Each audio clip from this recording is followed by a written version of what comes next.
Bir kase nohutum var. Kurumasın diye sardım.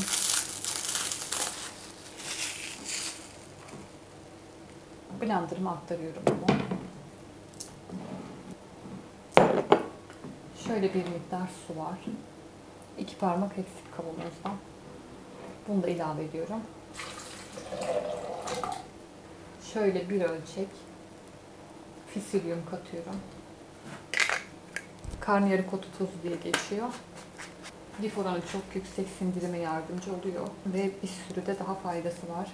Böyle bir blenderınız yoksa, bir mutfak robotu kullanacaksanız su ve nohutu bu şekilde birleştirmemek gerekiyor. Çünkü homojen bir kıvam olmuyor. Nohutlar tane tane kalıyor suyun içinde. Nohutun üzerine çok az su ekleyin. Püre kıvamına getirin onu. Patates püresi gibi. Sonra azar azar suyu ilave edin. O zaman olabilir. O zaman daha iyi sonuç alırsınız. Şöyle çalıştırıyorum robotumu.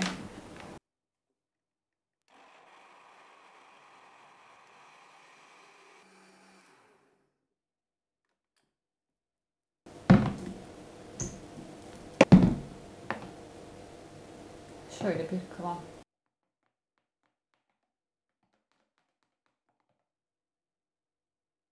Tavamı aldım ocağa. Tavanın yapışmaz olması gerekiyor. Yanmaz da yapışmaz bir tava olması gerekiyor.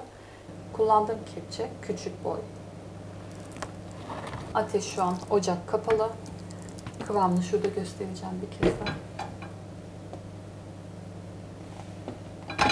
Ölçü çok önemli. Şimdi bu küçük boy kepçemle şöyle bir miktar aldım. Onu döktüm.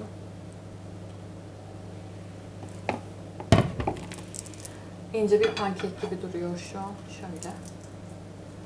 Bunu yayıyorum.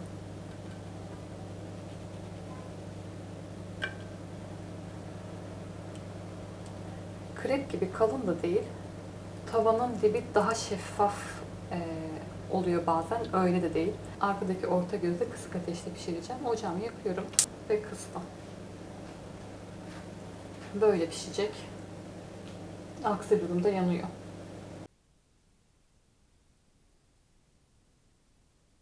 Kenarlardan kalkmaya başladı böyle. Hiç müdahale etmedim.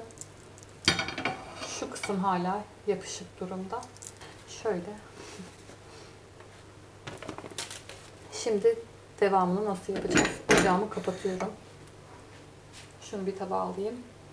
Tavam şu an sıcak. Harçtan tekrar aktarırsam yapışacak. Böyle olmayacak tavaya. İkinci bir tava kullanabilirsiniz. Bu soğuyana kadar diğeri pişmiş olur. Tam 7 dakikada pişti.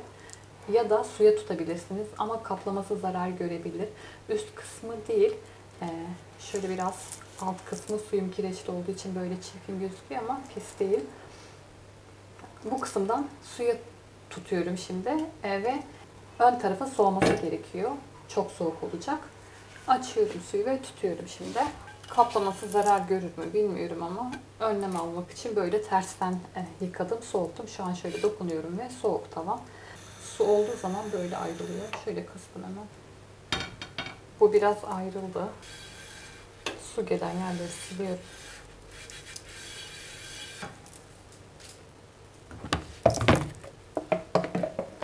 Şöyle her seferinde karıştırıyorum. Bunu da biraz kalın yapalım.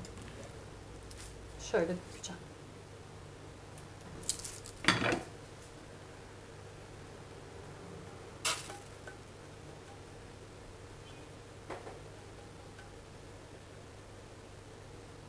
Şöyle ortaya yaymaya çalıştım, kenarlarda birikenleri şöyle yaptım. Şöyle kenardan kalktı. Kaldırsam gelir ama buralar pişmemiş oluyor, hala yumuşak oluyor. O yüzden hiç dokunmuyorum. Yavaş yavaş su çekilmesi gibi böyle geliyor bu tarafa doğru. Ve pişti şu an, tamam. Şöyle aldım. Bunu da biraz kalın yapmıştım. Bu da gayet güzel. Tavanın içinde su kalmayacak bir bezle siliyorum ve hiç yüksek ateşte yapmıyorum. Ocağa koyar koymaz kısık ateşte. Bu ikisine dikkat edince öyle delikler ve çatlaklar oluşmuyor. Bu da pişti. Herhangi bir çatlaklık yok. Bir tane de şöyle bir şey göstereceğim. Kıvamın ne kadar önemli olduğunu. Şöyle anlamamız için. Bu benim harcım. Çok az kaldı. Bunun içine biraz su ekliyorum. Şöyle biraz su aktarıyorum. Ve daha sıvı bir kıvam oldu. Şöyle döküyorum.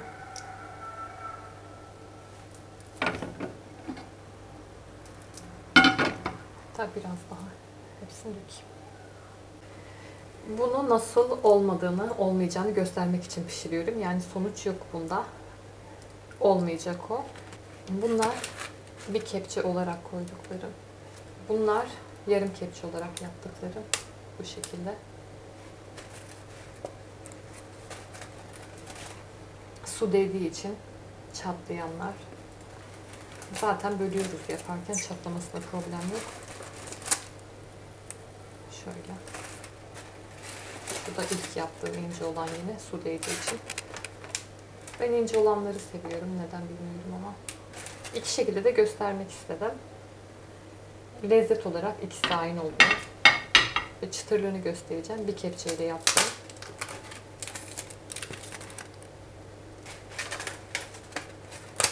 Bu da yarım kepçe.